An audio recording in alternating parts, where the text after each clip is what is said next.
नमस्कार, स्वागत है आपका सुनो कहानी में। आप सुन रहे हैं शरद चंद्र चट्टोपाध्याय के द्वारा लिखित उपन्यास चरित्रहीन, और इसे आवाज दी है मृत्युंजय मिश्रा ने। तो आइए बिना कोई समय व्यर्थ किए सीधे कहानी की ओर चलते हैं। कहानी के पिछले भाग में हमने सुना कि सतीश अपनी पुरानी नौकरानी से मिलता है। जहां किसी कारणवश वो उसकी पुरानी नौकरानी के घर जाता है, वहीं उसे पता चलता है कि सावित्री भी यहीं रहती है।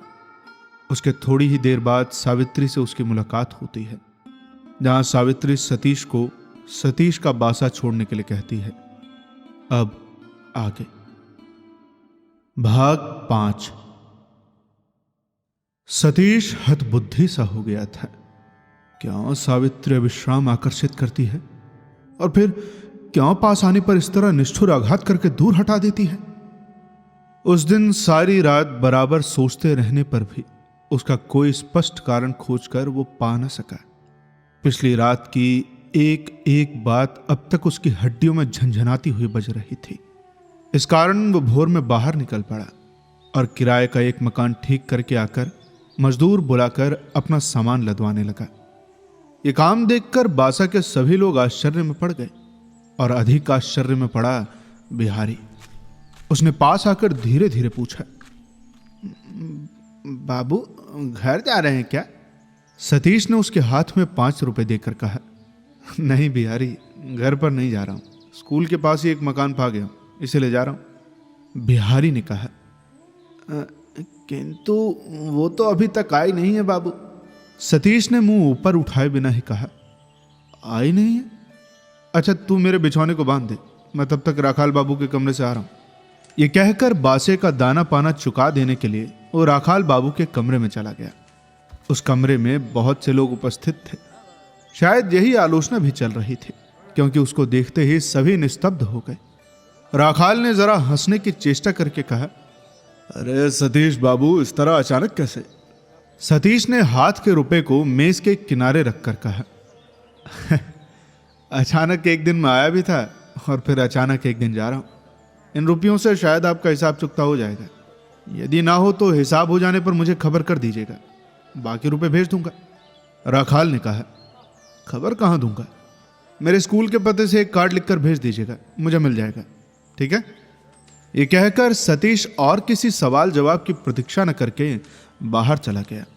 कमरे के अंदर एक दबी हुई हंसी की आवाज सतीश के कानों में आ पहुंची। बिहारी निकट ही खड़ा था। कमरे में घुसकर हाथ की छोटी सी गठरी किवाड़ की आड़ में उतार कर रख देने के बाद राखाल को लक्ष्य करके बोला, बाबूजी, मेरा 17 दिन का वेतन हिसाब करके दे दीजिए, मुझे इसी दम बाबू के साथ जाना पड़ेगा। राखाल ने विस्मित और क्रुद्ध होकर कहा, तू भी जाएगा? अरे तो यहां काम कौन करेगा? जाऊंगा कह देने से तो नहीं जाना होता ना। बिहारी ने कहा, होगा क्यों नहीं बाबू, मुझे तो जाना ही पड़ेगा। राखाल ने अग्नि की तरह जलकर कहा, अरे जाना पड़ेगा कह देने से ही हो जाएगा क्या? नियम अनुसार नोटिस देना चाहिए, मालूम है ना? बिहारी ने कहा, वो तो एक दिन समय अनुसार आकर दे जाऊंगा भैया, अभी वेतन दे दीजिए, मुझे माल असबाब जुटाना पड़ेगा। राखाल और कुछ न कहकर तूफान की गति से बाहर आया और सतीश के कमरे में घुसते ही बोल उठा, सतीश बाबू, ये सब कैसे काम है? सतीश बिछौना बांधते हुए बोला, कौन सब? राखाल ने उद्दंड भाव से कहा, नौकरानी नहीं आई, वो तो पहले ही चली गई। देख रहा हूं कि बिहारी को भी ले जाना चाहते हैं। क्यों भला? अपराध किया आपने और दंड हम लोग भोगे। सतीश ने कहा, देखिए आपकी बात मेरी समझ में नहीं आई। राखाल ने कंठ का स्वर ऊंचा करके कहा, अरे समझेंगे क्यों? ना समझने में ही तो सुविधा है। खुद न जाने से तो आपको निकाल बाहर ही करना पड़ता। लेकिन खैर कुछ भी हो, एक सहज शिष्टता का बोध भी क्या नहीं रहना चाहिए? सतीश की दोनों आंखें जल उठी। पास आकर वो बोला, राखाल बाबू, ये सब क्या कह रहे हैं आप? ईर्ष्या की आग राखाल को जला रही थी। बोला, अरे ठीक कह रहा हूं, आप भी ठीक समझ रहे हैं। सतीश बाबू, कोई भी बात हम लोगों से छिपी नहीं है। अच्छा खैर जाइए आप। क्या ही काला सांप मकान में लाया गया था, ऐसे बासे को नष्ट भ्रष्ट कर दिया। सतीश ने राखाल का एक हाथ थामकर कहा, अरे आखिर आप कह क्या रहे हैं राखाल बाबू, बताइए तो। राखाल जबरदस्ती अपना हाथ छुड़ाकर गरज उठा। अरे जाइए जाइए, ढोंग मत रचाइए, जाइए आप, दूर हट जाइए। तभी बिहारी ने कमरे में आकर कहा, सतीश बाबू जाने दो उनको, उनका मोह कहाँ है और कहाँ है उनकी जलन, ये बात मैं एक दिन आपको बताऊंगा। मैं सब जानता हूं। आइए हम लोग चीज सामान ठीक कर डालें। राखाल अपने पैरों की आवाज से मकान कपाकर बाहर चला गया। सतीश ने चौकी पर बैठकर कहा, ये सब क्या है बिहारी? बिहारी ने कहा, मैं आपके साथ जाऊंगा भैया, यहां ना रह सकूंगा। सतीश ने आश्चर्य में पड़कर कहा, मेरे साथ? अरे यहां काम कौन करेगा? जिसकी इच्छा हो वो करे, मैं तो साथ ही जाऊंगा आपके। नौकर के बिना तो आपका काम चलेगा नहीं। इतनी देर में मामला समझ सकने पर सतीश पल भर चुप रहकर बोला, पर बिहारी देखो, ये बात पहले कह देने से ठीक रहती ना। बिहारी कुछ नहीं बोला, चुपचाप चीज सामान बांध बटोर कर मजदूर के सिर पर उठाने लगा। वो जाएगा ही, इसमें अब और संदेह नहीं रहा। सतीश नए बासे पर आकर सोच रहा था कि मैं कैसा हो गया हूं। इस तरह ऐरा गहरा कोई भी मेरा अपमान करने का साहस करता है। यही नहीं, अपमान करके स्वच्छंदता से परित्राण पा जाता है। क्यों? मेरी असाधारण शारीरिक शक्ति एक तिल भी कम नहीं हुई है, फिर भी मैं क्यों मुंह ऊपर उठाकर जोर लगाकर बात नहीं कर सकता? क्यों मैं सिर झुकाए सब सह लेता हूं? अपने मन की ये शोचनीय दुर्बलता आज उसको बड़ी चोट पहुंचाने लगी, और उससे भी अधिक चोट लगी इस दुख की कि प्रतिकार करने का सामर्थ्य भी मानो आज उसके हाथ से निकल गया। राखाल की क्रोध भरी भाषा ने उस रात की घटना का ही उल्लेख किया है। इसमें संदेह मात्र नहीं है कि इसी को याद करके सतीश लज्जा से गड़ गया। विपिन के आदमियों ने उसको किस तरह किस भाव से पकड़ लिया था, अंधेरे कमरे में किस तरह वो डर से मुर्दे की तरफ पड़ा हुआ था। वे लोग बुद्धिमान थे और किस तरह सारी चालाकी समझ लेने पर ओढ़ने के अंदर से उसे खींच कर ले गए थे। इत्यादि चित्तग्राही दुर्लभ विवरण का सत्य मिथ्या के अलंकार आडंबर से लपेटकर जो वर्णन किया होगा, इसका टोटल अर्थ है कि बढ़ा चढ़ाकर जो बातें की होंगी। उपस्थित सब लोगों ने किस प्रकार उत्कट आनंद, आग्रह और ऊंची हंसी के साथ उसका उपभोग किया होगा। उसका आदि से अंत तक कल्पना करके उसका चेहरा इतना ज्यादा मर्मांतक और विभत्स होकर दिखाई पड़ा कि अकेले कमरे के अंदर भी सतीश का पूरा चेहरा वेदना से विकृत हो उठा। फिर उन्हीं लोगों के सामने राखाल ने उसका अपमान करके विदा कर दिया। वो एक बात भी न कह सका। यह सुनकर सावित्री क्या सोचेगी? वो कुछ न कहेगी, सब सह लेगी, सब, एक जवाब भी न देगी। उसका आत्मसम्मान बोध कितना बड़ा है, इसको भी वो जैसे असंदिग्ध भाव से समझ गया था। उसके व्यवस्थित चेहरे की आकृति वो कल्पना में आज स्पष्ट देखने लगा।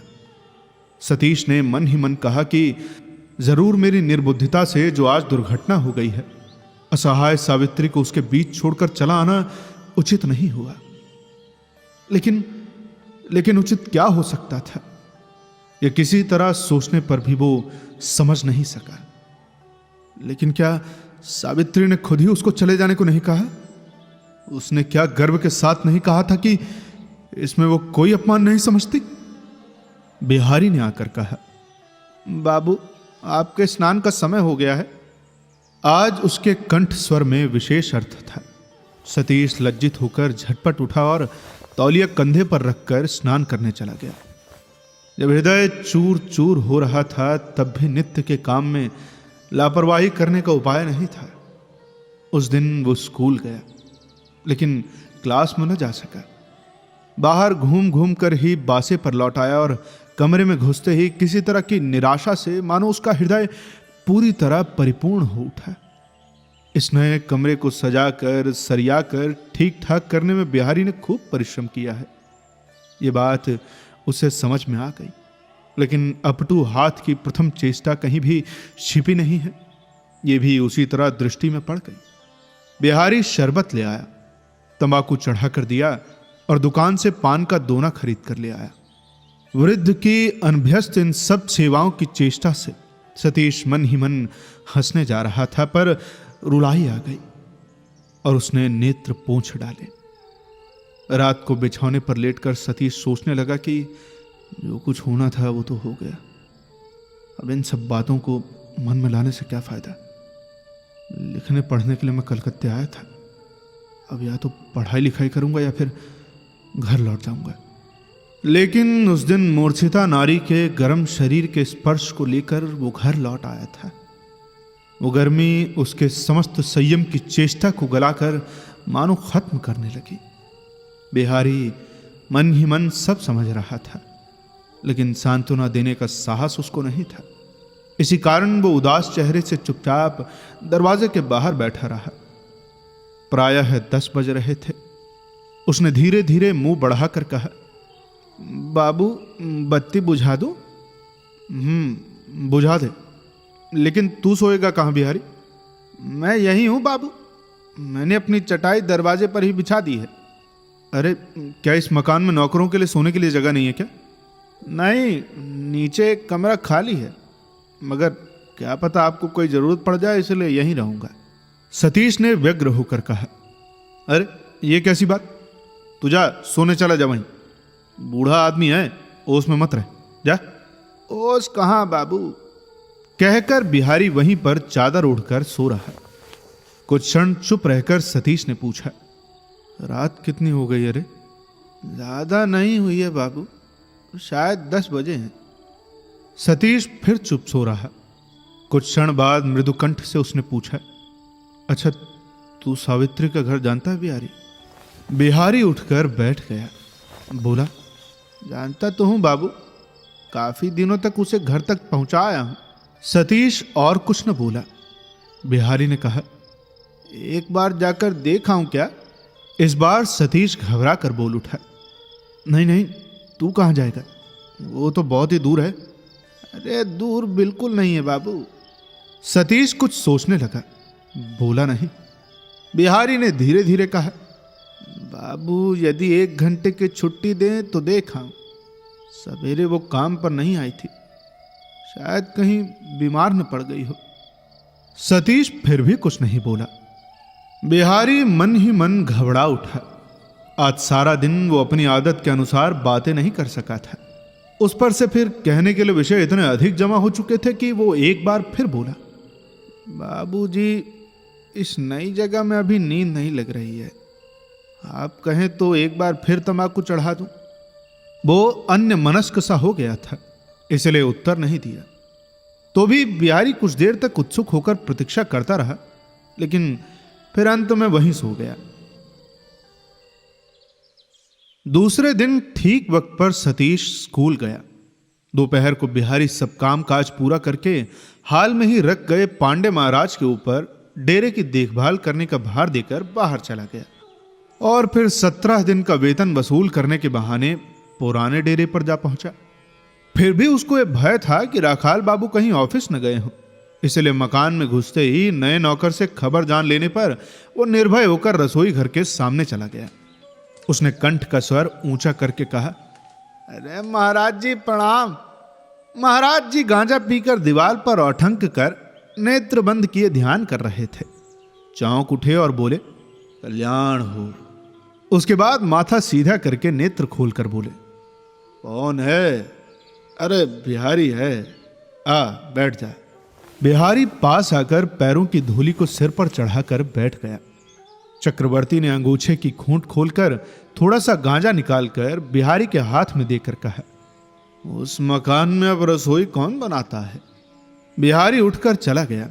हथेली में 2-4 बूंद पानी लेकर लौट आया और बोला, एक गवार ब्राह्मण है, एकदम जानवर है महाराज।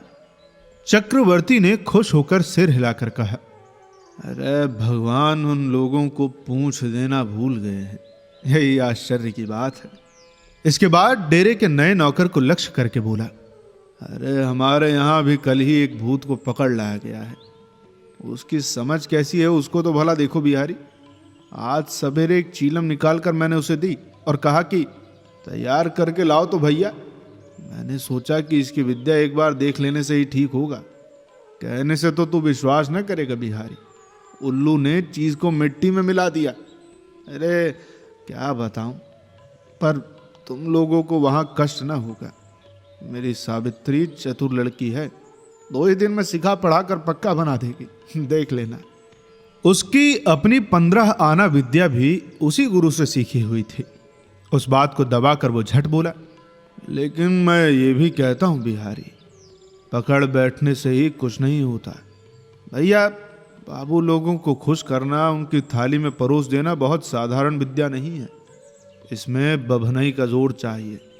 अरे गहरे क्या करेंगे, लेकिन मेरा यहाँ काम करना अब हो नहीं सकता। ये तो मैं तुझे पहले ही कह देता हूँ। तू जरा कह देना मेरा नाम लेकर सावित्री से, वो उसी क्षण कहेगी। जाओ बिहारी, चक्रवर्ती को बुला लाओ। भले ही वो रुपया वेतन अधिक लेगा, और फिर सतीश बाबू भी कभी नहीं न कहेंगे। मैं उनका मिजाज जानता हूँ भाई, लेकिन बड़ी बात यह है कि ब्राह्मणस्य ब्राह्मण गति। मैं 2 रुपया अधिक पाऊंगा तो वो कुपात्र में नहीं पड़ेगा। इतना कहकर चक्रवर्ती महाराज हंसने लगे। बिहारी अवाक होकर बोला, महाराज जी, सावित्री तो वहां नहीं है। चक्रवर्ती ने अविश्वास की हंसी हंसकर कहा, अच्छा नहीं है? तू मेरा नाम लेकर कह देना, उसके बाद जो कुछ होना है मैं देख लूंगा। बिहारी बाएं हाथ के पदार्थ को दाएं हाथ में लेकर बोला, तुम्हें छूकर शपथ ले रहा हूं देवता, वो नहीं जाती वहां। इतनी बड़ी शपथ के बाद चक्रवर्ती फिर संदेह न कर सके। आश्चर्य में पड़कर कहा, तू क्या कहता है बिहारी? वो तो यहां भी नहीं आती। फिर 24 घंटे राखाल बाबू बेचारे सतीश बाबू को जो, अच्छा तू जा, एक बार उसको देख तो आ, उसके बाद मैं हूं और राखाल बाबू है। मुझे जैसा तैसा ब्राह्मण मत समझ लेना बिहारी। उसके ब्राह्मणत्व में बिहारी की अगाध श्रद्धा थी। उसने चक्रवर्ती के हाथ में चीलम देकर पूछा, अच्छा सतीश बाबू ही क्यों चले गए? कहते हैं स्कूल दूर पड़ता है, लेकिन ये बात सही नहीं है। चक्रवर्ती ने कहा, नहीं, इसके अंदर जरूर कोई बात है। इसके बाद दोनों ने मिलकर चीलम खत्म कर दी। बिहारी उठ पड़ा और उद्विग्न मुख से सावित्री के घर की तरफ चला। उसको विश्वास हो गया था कि सावित्री बीमार हो गई है। सावित्री के घर का सदर दरवाजा खुला हुआ था। बिहारी चुपचाप अंदर चला गया। प्रायः सभी कमरों के दरवाजे बंद थे। किराएदार दिवानिद्रा में पड़े हुए थे। बिहारी धीरे धीरे सावित्री के कमरे के सामने जाकर वज्राहत की भांति स्तब्ध हो गया। किवाड़ का एक पल्ला बंद था। बिहारी ने देखा कि उसकी आड़ में सावित्री धरती पर चुपचाप बैठी हुई है और पास ही चौकी पर बिछौने पर विपिन शराब पीकर मतवाला बना हुआ सो रहा है। पांव की आवाज से सावित्री मुंह बढ़ाकर अचानक बिहारी को देखकर एक ही क्षण में मानो बदहवास हो गई, लेकिन दूसरे ही क्षण अपने को संभाल कर बाहर आकर जोर से हंसकर बोली, अरे बिहारी, आओ बैठो। उसको अपने साथ ले जाकर रसोई घर के बरामदे में उसने चिटाई बिछा दी और बड़े आदर से बिठाकर खुद पास ही फर्श पर बैठकर उसने पूछा, समाचार सब अच्छा है बिहारी? बिहारी ने सिर हिलाकर बतलाया कि अच्छा है। उसके बाद सावित्री के मुंह से फिर कोई बात नहीं निकली। दोनों ही चुपचाप बैठे रहे। कुछ देर बाद बिहारी एकाएक उठ जाने को तैयार होकर बोला, अच्छा मैं जा रहा हूं, मुझे बहुत काम है। सावित्री ने पूछा, अभी जाओगे? बैठो ना। बिहारी ने सिर उठाकर कहा, नहीं, जा रहा हूं। सावित्री साथ ही साथ सदर दरवाजे तक जाकर बोली, हाँ बिहारी, बाबू लोग तो बहुत नाराज हो गए हैं। बिहारी ने चलते चलते कहा, मैं तो नहीं जानता हूं, अब हम लोग वहां नहीं रहते। सावित्री ने व्यग्र होकर प्रश्न किया, नहीं रहते? वो मेस क्या टूट गया है? नहीं, टूटा तो नहीं है, सिर्फ सतीश बाबू से छोड़कर चले गए और फिर मैं उनके साथ आया हूं। तुम लोग चले क्यों गए बिहारी?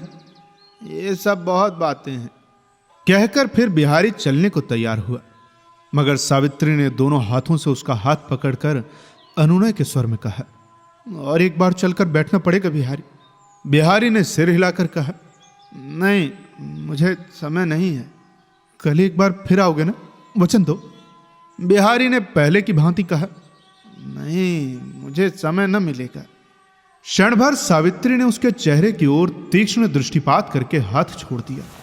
अभिमान से समस्त छाती को भरकर शांत भाव से वो बोली, अच्छा तो जाओ, ये बात उनसे कह देना। इस बात से बिहारी को ठेस लगी। उसने मुंह ऊपर उठाकर कहा, उन्होंने तो तुम्हारे संबंध में जानना नहीं चाहा। नहीं चाहा? नहीं। सावित्री स्थिर भाव से प्रतिघात सहकर रूखे स्वर से बोली, किसी दिन जान लेना चाहेंगी तो शायद कह दो के। बिहारी ने कहा, नहीं, मैं औरत नहीं हूं, मेरे शरीर में दया माया है। कहकर और किसी प्रश्न की प्रतीक्षा न करके वो तेजी से छोटी गली को पार करके चला गया। सावित्री उसी जगह चौखट पर स्तब्ध होकर बैठ गई। उसके अंदर बाहर फिर एक बार आग धधक उठी। आज वो सवेरे घर में नहीं थी, काली जी के दर्शन के लिए काली घाट गई थी।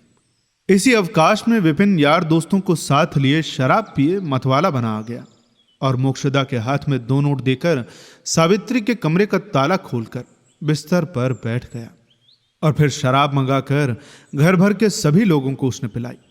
पीकर सभी मतवाले हो गए। इन बातों को सावित्री कुछ भी नहीं जानती थी। दिन में 12 बजे उसने अपने मकान में घुसकर देखा तो इस मकान की 2 पुरानी किराएदारिन शराब के नशे में गाली गलौज कर रही हैं और उसकी मौसी मोक्षदा सामने के बरामदे में पड़ी हुई टूटी फूटी आवाज में मौत से विद्या सुंदर पद गा रही हैं। सारे मकान में कहीं फरुही, कहीं उड़द का दाना, कहीं बत्तख के अंडों के छिलके, कहीं मछलियों के कांटे, तो कहीं केकड़े की हड्डी बिखरी पड़ी है। पैर रखने तक का स्थान भी नहीं है। मोक्षदा सावित्री को देखते ही अपने ढीले कपड़ों को कमर पर लपेटती हुई उठ खड़ी हुई और उसका गला पकड़कर रोने लगी। बेटी, ऐसे बाबू जिसके हैं उसको फिर कष्ट कैसा? उसको तो फिर दूसरे की नौकरी करनी चाहिए, पर मैं तो तेरी गरीब मौसी हूं सावित्री। उसके मुंह से शराब की गंध आ रही थी। गालों पर, माथे पर, कपड़ों पर, समूचे अंग पर हल्दी के पीले दाग पड़े थे। श्वास से कच्ची प्याज की तीव्र गंध थी। असहनीय घृणा से सावित्री उसको जोर से ढकेल कर बोल पड़ी, मौसी, तुम शराब पीती हो? तुम भी मतवाली हो रही हो? धक्का खाकर मोक्षदा रोना बंद कर और आंखें लाल कर चिल्लाई, मतवाली? जरूर मतवाली। अरे मोहल्ले के लोगों से जाकर पूछ ले, वे कहेंगे मतवाली है। मेरा भी एक दिन था जबकि 24 घंटे शराब में डूबी रहती थी मैं। अरे तू इसका हाल क्या जानेगी? कल की छोकरी है तू। उनके गर्जन तर्जन से कुंठित होकर सावित्री ने शांत करने के अभिप्राय से कहा, लेकिन तुम पीती नहीं हो ना, आज एकाएक पीने क्यों गई? मोक्षदा ने और भी व्यथित होकर कहा, एकाएक फिर क्या, मैं एकाएक पीने वाली नहीं हूं। जाकर पूछ ले अपने बाबू से जो 1 गिलास पीकर औंधा पड़ा हुआ है। अरे मर भी जाऊंगी तो भी अपनी मान मर्यादा न खोऊंगी। आंचल में 2 नोट बांध दिए हैं, तभी मैंने गिलास पकड़ा है। ये कहकर गर्व के साथ आंचल को उठाकर कहा, अरे जरा सा कह देने से ही दौड़कर पी जाऊंगी, वैसी मोक्षदा मैं नहीं हूं।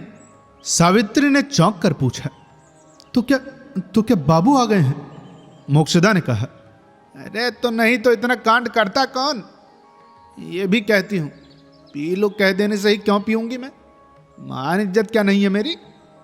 इसके पहले बरामदे के उस किनारे की औरत आपस में लड़ झगड़ रही थी। गले की ऊंची आवाज सुनकर झगड़े का आभास पाकर वे पास आ खड़ी हो गई। विधु ने कहा, अजी मान इज्जत तो हम लोगों की भी है, ताने की बात हम लोग भी समझती हैं। फिर सावित्री तो लड़की की तरह है, अब उसका बाबू मेरा हाथ पकड़कर अनुनय करने लगा, इसलिए पीना पड़ा, नहीं तो। उसकी बात पूरी भी नहीं हो पाई कि मोक्षदा गरज उठी, अरे भले ही हो सावित्री का बाबू, भले ही हो दामाद, 20 रुपए आंचल में बांध लिए हैं तभी हाथ में गिलास छुआ है। ये बातें सुनकर सावित्री लज्जा और घृणा से मरती जा रही थी। बोल उठी, चुप रहो मौसी। मोक्षदा ने कहा, अरे चुप क्यों रहूंगी? जो कुछ कहूंगी सामने ही कहूंगी, सब जानते हैं। साफ कहने वाली यदि कोई है तो वह है मुंह की। इस बार विधु ने भी कंठ का स्वर ऊंचा बनाकर कहा, अरे साफ कहना कि केवल तू ही जानती है, ऐसी बात नहीं है, हम भी जानती हैं। दामाद से 2 नोट लेकर शराब पी गई हो, 3 पा लेने से न जाने। मोक्षदा उछल पड़ी, बोली, छोटी मुंह बड़ी बात। और बोल न सकी। सावित्री ने हाथ से उसका मुंह बंद कर दिया और जबरदस्ती उसे घसीट कर अपने कमरे में ढकेल कर जंजीर चढ़ा दी। वहीं से मोक्षदा न सुनने योग्य भाषा लगातार बरसाने लगी। लौट आने पर सावित्री विधु के दोनों हाथ पकड़कर बोली, मौसी मुझे क्षमा करो, सब दोष मेरा है। उसकी नम्र बातों से शांत होकर विधु ने कहा, अरे तेरा दोष क्या है साबी, मोक्षदा को मैं सदा से जानती हूँ। जरा सी पी लेने के साथ ही फिर रक्षा नहीं, कमर कसकर झगड़ा करने लगती है, यही उसका स्वभाव है। जा तू अपने कमरे में जा। ये कहकर वो चली गई। सावित्री काठ की तरह खड़ी रही। रोष और शोभ से आत्मघात करने की उसकी इच्छा हो रही थी। सतीश इतना निर्लज्ज हो सकता है, खुले तौर पर दिन दहाड़े ऐसा उन्मत्त आचरण कर सकता है, ये तो वो अपने सपने में भी नहीं सोच सकती थी। इसीलिए काल्पनिक नहीं, एक सच्ची वेदना उसके हृदय के अंदर विशाल तरंग की भांति लुढ़कती हुई घूमने लगी। उसको मालूम होने लगा कि मानो उसका प्रियतम अकस्मात उसी के नेत्रों के सामने मर गया, जिसको केवल 2 ही दिन पहले वो कड़ी बातों से अपमानित करके विदा करने को बाध्य हुई थी। वही जबकि इतना शीघ्र, इतने सहज भाव से अपने समस्त आत्मसम्मान को विसर्जित करके ऐसा हीन, ऐसा विभत्स होकर वापस आ गया, तब भरोसा करने का, विश्वास करने का उसको और कुछ भी न रह गया। उसकी दोनों आंखें जलने लगी, लेकिन एक बूंद भी आंसू की नहीं निकली।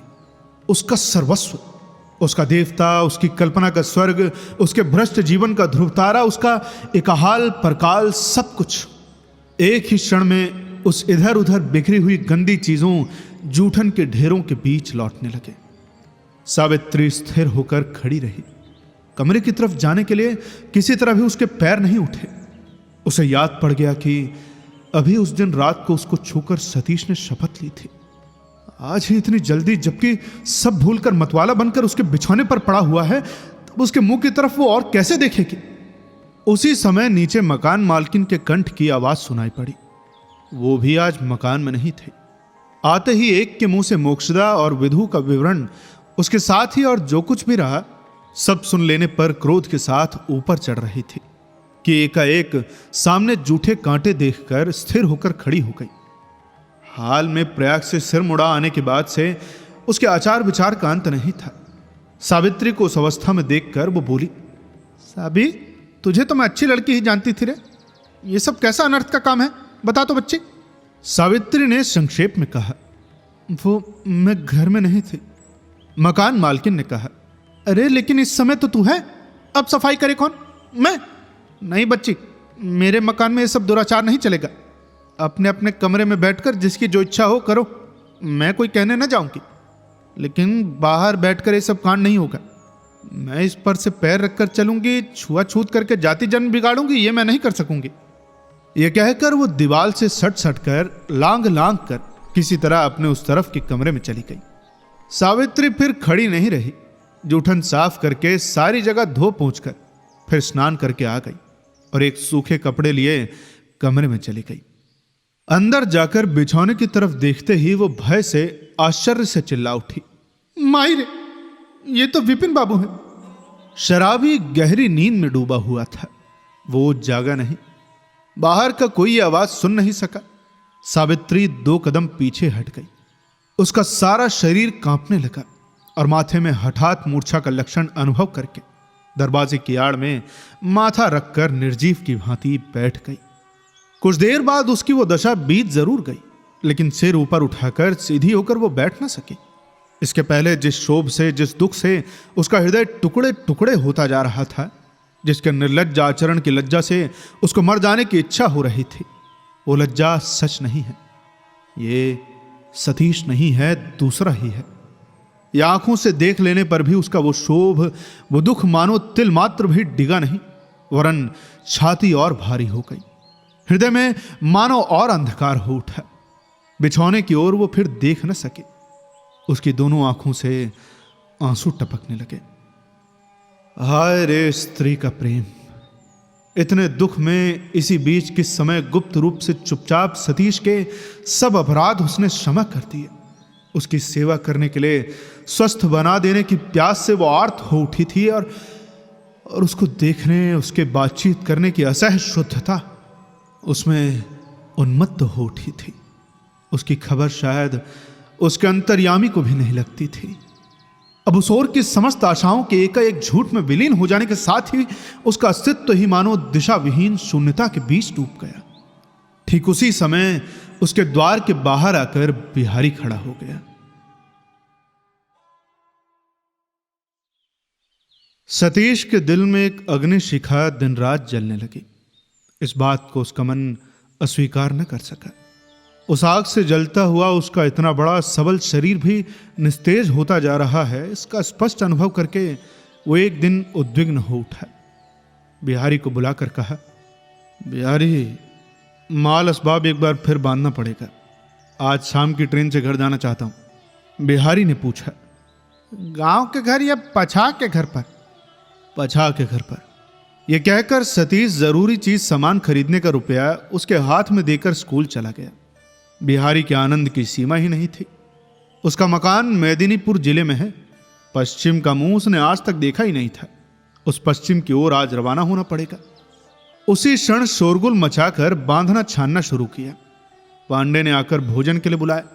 बिहारी ने हंसकर कहा, महाराज जी, तुम नहाओ खाओ, मेरा खाना एक तरफ ढककर रख दो, यदि समय मिला तो खाऊंगा।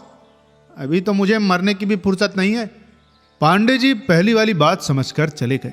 बाद वाली बात समझ नहीं सके और फिर समझने का प्रयत्न भी नहीं किया। हाथ का काम संपन्न करके बिहारी बाहर चला गया। बाजार जाना है, इसके अलावा बासा के चक्रवर्ती को समाचार देना है। सावित्री से घृणा हो गई थी। आज उसे मन में जगह नहीं थी। आज सवेरे से ही सतीश के सिर में दर्द होने लगा था। दिन में 12 बजे के बाद विधिवत ज्वर लेकर वो लौट आया। बिहारी मकान में नहीं था। वो दिन के 3 बजे के लगभग एक बोझ चीजें सर पर लिए आकर बिल्कुल ही बैठ गया। इन दिनों प्रायः चारों तरफ बीमारी फैल रही थी। ये बात याद करके सतीश भी डर गया। दूसरे दिन ज्वर और दर्द दोनों ही बढ़ गए। संध्या के बाद सतीश ने चिंतित मुंह से बिहारी से कहा, ज्वर यदि शीघ्र न छोड़े तो तू अकेला सेवा कर सकेगा ना? बिहारी ने डबडबाए हुए नेत्रों से कहा, वह क्या है बाबू? सतीश क्षण भर चुप रहकर बोला, एक बार उसको, यही सोच रहा हूं बिहारी की, एक बार सावित्री को खबर देना ठीक नहीं होगा। शायद डॉक्टर को भी बुलाना पड़े। किसी कारण से भी सावित्री को बुलाने की जरा भी इच्छा बिहारी को नहीं थी, लेकिन मन के भाव को रोककर उसने मृदु स्वर में कहा, अच्छा, जा रहा हूं। उसी समय सतीश उन्मुख हो गया। उसके ज्वर की वेदना मानो आप ही आप घट गई। 2 घंटे के बाद बिहारी के अकेले लौट आने पर सतीश भय के साथ ताकता रह गया। बिहारी ने कहा, वो तो घर पर नहीं है बाबू। घर पर नहीं है? उस डेरे पर एक बार जाकर देखा? उस डेरे पर भी वो अब नहीं आती। 3-4 दिन से घर भी नहीं जाती। कहाँ चली गई किसी को नहीं मालूम। उसकी मौसी को भी नहीं मालूम? नहीं, उसको भी बताकर नहीं गई। सतीश चुप हो रहा। बिहारी किसी तरह आंसू पीकर बाहर आ खड़ा हुआ। सावित्री का जो इतिहास वो उसकी मौसी से सुन आया था, किसी प्रकार का वो समाचार आज इस रोगी आदमी के सामने न कह सका। अगले दिन डॉक्टर आकर दवा दे गए। सतीश ने दवा की शीशी हाथ में लेकर खिड़की के पास बाहर फेंक दी। ये देखकर बिहारी फिर एक बार आंसू रोककर सावित्री की खोज में चला। मोक्षदा रसोई बना रही थी। बिहारी ने पूछा, अरे क्या आज भी वो नहीं आई? कितनी बार बताऊं कि वो नहीं आई की? जब बुरे दिन थे तब थी मौसी, अब तो उसके अच्छे दिन हैं। डेरे पर वापस आकर बिहारी ने बताया, आज भी सावित्री लौट कर नहीं आई बाबू। 2 दिन के बाद दवा न लेने पर भी सतीश का बुखार उतर गया। वो भात खाकर स्वस्थ होकर उठ बैठा। बिहारी से कहा, अब नहीं, आज ही रवाना होना होगा। उसी दिन सतीश कलकत्ता से चला गया। अब कहानी में आगे क्या होता है ये जानने के लिए आपको इंतजार करना पड़ेगा अगले भाग का। और यदि आप इंतजार नहीं करना चाहते हैं तो ज्वाइन करिए हमारे मेंबरशिप प्लान को। जल्द ही मिलते हैं आपसे अगले भाग के साथ। तब तक सुनते रहिए सुनो कहानी की अन्य कहानियां। धन्यवाद।